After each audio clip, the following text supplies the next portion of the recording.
वही बात करें अगर लखनऊ की, तो लखनऊ में पोस्टर वार थमने का नाम नहीं ले रहा है, जहां पर पोस्टर के जरिए वार पलटवार अभी जारी है। इसी बीच अब समाजवादी पार्टी ने आजम खान की रिहाई को लेकर पोस्टर जारी किया है, जिस पोस्टर में योगी सरकार पर निशाना साधते हुए कहा गया है कि कुछ उसूलों का नशा था, कुछ मुकद्दस ख्वाब थे, हर जमाने में शहादत के यही असबाब थे, आजम लौटे ये एक नई सुबह की पहचान है, गौर से सुनो हवाओं में सरकार बदलने का ऐलान है।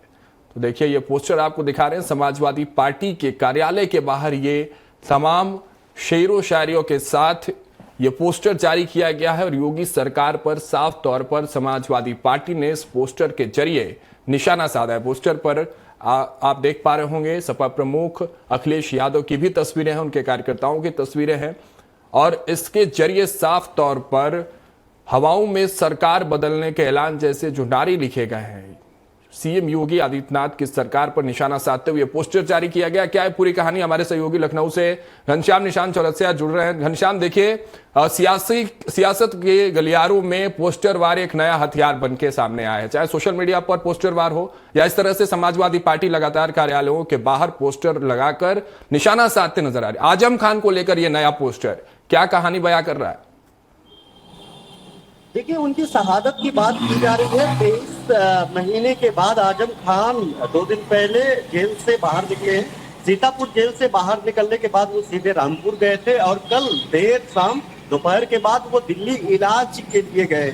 इसी बीच कई तरीके के कयास लगाए जा रहे थे। जब जमानत हुई, जमानत के बाद जब बाहर निकलने का रास्ता बना आजम खान के, तब से ही कयास लगाए जाने लगे कि वो बसपा का रुख करेंगे, बसपा में जाएंगे और इसी शर्त पे सरकार ने थोड़ी ढील बरती है और इसके चलते वो जमानत पे बाहर आ रहे हैं और उसका लाभ मिल रहा है बाहर आने का। उसको लेकर के भी कई तरीके के कयास लगाए जा रहे थे, कई तरीके के सवालात पैदा हुए।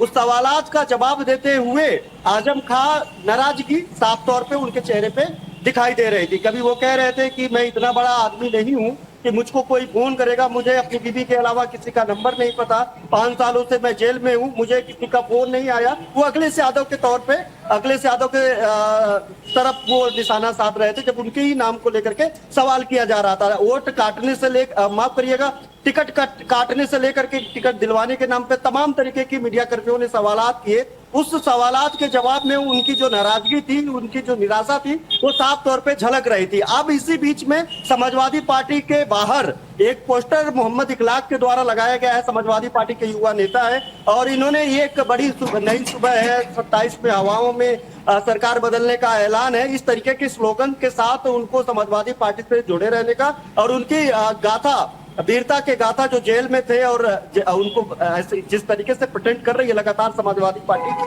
सरकार, समाजवादी पार्टी के नेता, समाजवादी पार्टी के लोग, वो कह रहे हैं कि आजम खान को राजनीतिक विरोधाभास के तहत उनको जेल में रखा गया था। उसी का ये जवाब है कि योगी सरकार ने ज्यादती की है, लेकिन उसके बावजूद शहादत दी है आजम खान ने और उस शहादत का नतीजा ये है कि वो निकले हैं, 27 में सरकार बनाएंगे। ये एक तरीके का उनका जो महिमा मंडन किया गया है आजम खान का जेल के आने के बाद बाहर का, और समाजवादी पार्टी की तरफ से एक मैसेज गया है। लेकिन एक बहुत बड़ी बात मैं आपको बता रहा हूँ राघवेंद्र की, ये मान के चलिए कि समाजवादी पार्टी के कार्यालय के बाहर अगर छोटा सा भी कोई पोस्टर है, वो बिना समाजवादी पार्टी के सुप्रीमो यानी सपा सुप्रीमो अखिलेश यादव के बिना सहमति के नहीं लगता है, पहले उनका अप्रूवल होता है। तो ये मान करके चला जाना चाहिए कि ये महज मोहम्मद इखलाक के द्वारा पोस्टर नहीं लगाया गया है, ये समाजवादी पार्टी के द्वारा पोस्टर लगाया गया है आजम खान के लिए, ताकि जो कयास लगातार लग रहे हैं उनको इधर उधर जाने का। बिल्कुल घनश्याम, हालांकि आजम खान ने भी अपनी नाराजगी जाहिर की है मीडिया से बातचीत करते। उन्होंने बताया था किस तरह से चरित्र को लेकर भी वो कह रहे थे कि मैं चरित्रवान हूं। समाजवादी पार्टी पर इनडायरेक्ट निशाना भी था कि बड़ी पार्टी है, छोटे लोगों पर ध्यान नहीं देते। लेकिन अब ये जो वार हुआ है, इसका पलटवार क्या होगा, ये भी देखने वाली बात होगी। बहुत बहुत शुक्रिया घनश्याम हमारे साथ जुड़ने के लिए, इस खबर पर तमाम जानकारियों के साथ।